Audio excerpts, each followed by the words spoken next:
Greetings, folks, and welcome back to another episode of Red Dwarf Rewatch presented by the Not Funny Guys. I am your host, Dr. John, and we are cruising right along now. We are moving into the back half of Series 12. Bittersweet. So, we have reached Episode 4, Mechocracy, written and directed by Doug Naylor, and this one was released on the 2nd November 2017. So let's get into it. We open on Crichton, sitting in the quarters alone, silent. Absolute silence. In fact, when finally Rimmer walks in, scolds him for sitting down, and basically says, you're not doing anything, you should be doing things. Crichton is waiting for Lister to do his mechanoid development, working on human patients. He's been waiting for 3 hours, either part of the program or Lister forgot, and Crichton is aware enough to know that it very likely is Lister forgot. Rimmer's not a fan of this patience thing, and so he offers to teach Crichton.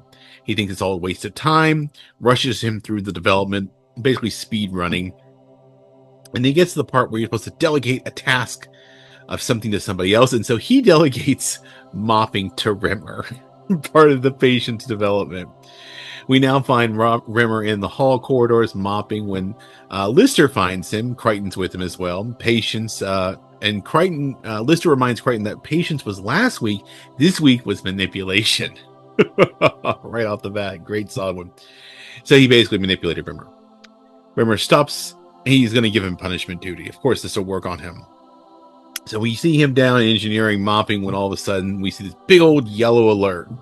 He sees it, comes back, removes a smudge, comes back again, finally realizes, runs to find the crew in medbay. Rimmer comes in and he's just like, I love a yellow alert because it means someone is in danger. It's not him.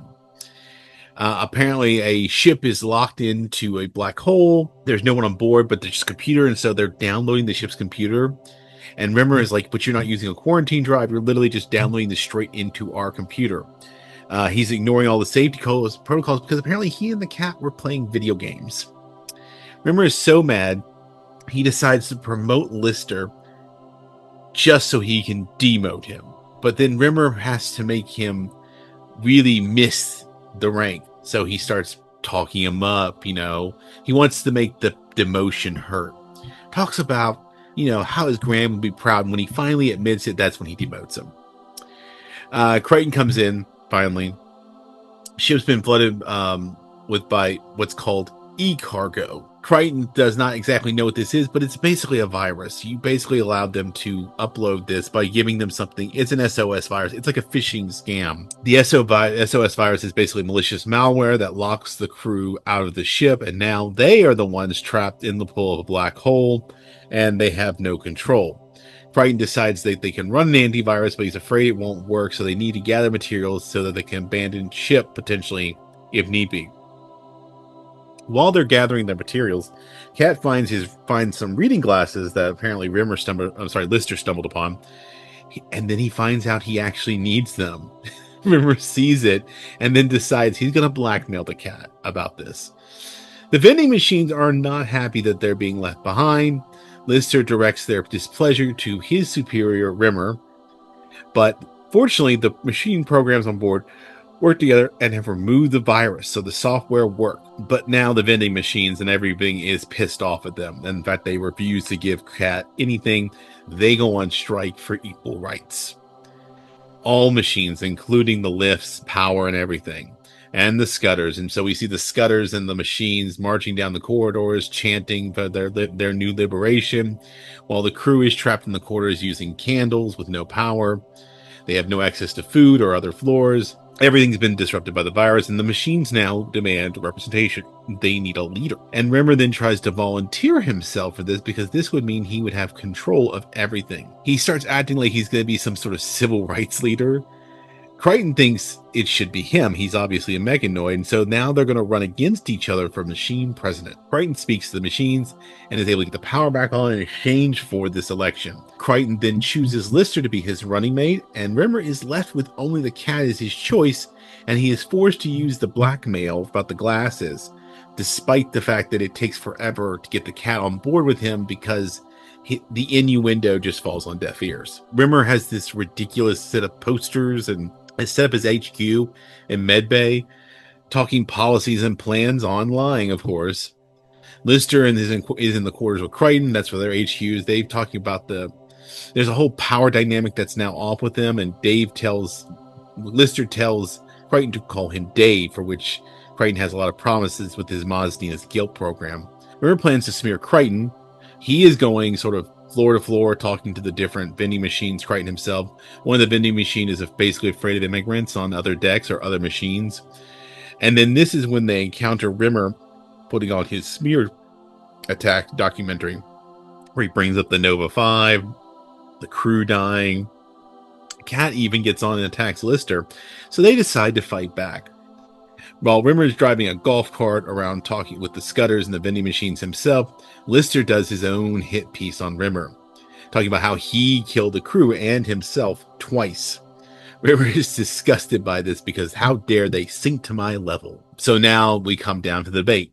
Rimmer is asked if he does believe in Silicon Heaven. He says he does. And Crichton talks about breaking programming. They didn't have this whole conversation about deleting documents and whether a document is really a document. It's basically a whole metaphor for abortion. We then find Crichton and Lister doing a Sorkin-like walk and talk. If you haven't seen these before, 30 Rock, West Wing. 30 Rock made fun of it, which I love that one. But West Wing and all his shows, it's the walk and talk thing. But they realize now they need to convince the garbage hold, which is the only floor that is not decided to side with them. And when they get down there, the representative of the garbage hold is, you guessed it, a toaster. And not just any, it's talkie toaster. Lister has to make up with him, still back to declining all the possible bread products. Just need his vote. They negotiate a deal, they win his vote. And I absolutely love to see talkie toaster. The most annoying side creature ever. So thanks to this brilliant strategy, Crichton wins the vote, and everything sort of comes back to normal. Finally, the cat comes before Crichton and Lister and confesses that the glasses he's been using to read books. No one seems shocked by this, but now he sort of feels like he's losing his cool, and he's given the option: you can try to be cool or learn and grow as a person. He chooses to be cool. Meanwhile, he tells them that he has locked Rimmer in the garbage hold with Talkie until Monday, for which Rimmer is screaming his head off. Once again, fun episode. Love it. Next time will be M-Corp. But in the meantime, please like, subscribe, share, comment, all that fun stuff. We'd love to hear from you. You can write us at notfunnyguys.offthereels@gmail.com or reach out to any of us on our socials. That email is in the description below or in the ticker. Please reach out to us. Like I said, I continue to say this, but we'll continue to do some stuff with Red Dwarf. I've got ideas for some shorts and stuff like that, because I still want to have fun with it, but we're rapidly approaching the end here. So unfortunately, but we will be moving on to news radio, maybe Blackadder. I've got lots of things I want to get to, but I do want to hear from you guys about thoughts, ideas, things you like, things you don't like, all that fun stuff. In the meantime, while you wait, since we do the TV shows over here on the YouTube, if you want to see any of our other Not Funny Guys products, you can check out our main podcast, Not Funny Guys Presents Off the Reels, where we talk about movies. We're currently doing the live action Batman theatrical releases. We just did Batman Returns, which was really disappointing in my memory. And then we will be moving on to, we're going chronological order. So the next one will actually be Batman Mask of the Phantasm, based on the animated series, but what did have a theatrical release. So we have some rules there. Go check those out. If that's not your cup of tea, you can check out my Not Funny co-hosts, Casey and Eric, over there on the main pod. They do one Not Funny Guys Presents Wrestling with the Horror of It All, where they talk about wrestling and horror movies. Go check that out. They've got a WrestleMania special going down this weekend as this is being released. So if you want to hear their thoughts and ideas on that, you can. Keep an eye out for that. And then also, if that's not your cup of tea and you want something a little bit more highbrow academic, you can check out Not Funny Guys Presents Thinking About Thinking with myself, Dr. John, and our Not Funny gal, Dr. Kristen. We are wrapping up or have just released our 2-part special dealing with anti-Semitism. Try to move back some lighter things. I've got some ideas, but we should be coming back with more regular episodes as we continue season 2. But until then, remember, don't be a smeghead. Keep it not funny, and I'll see you next time.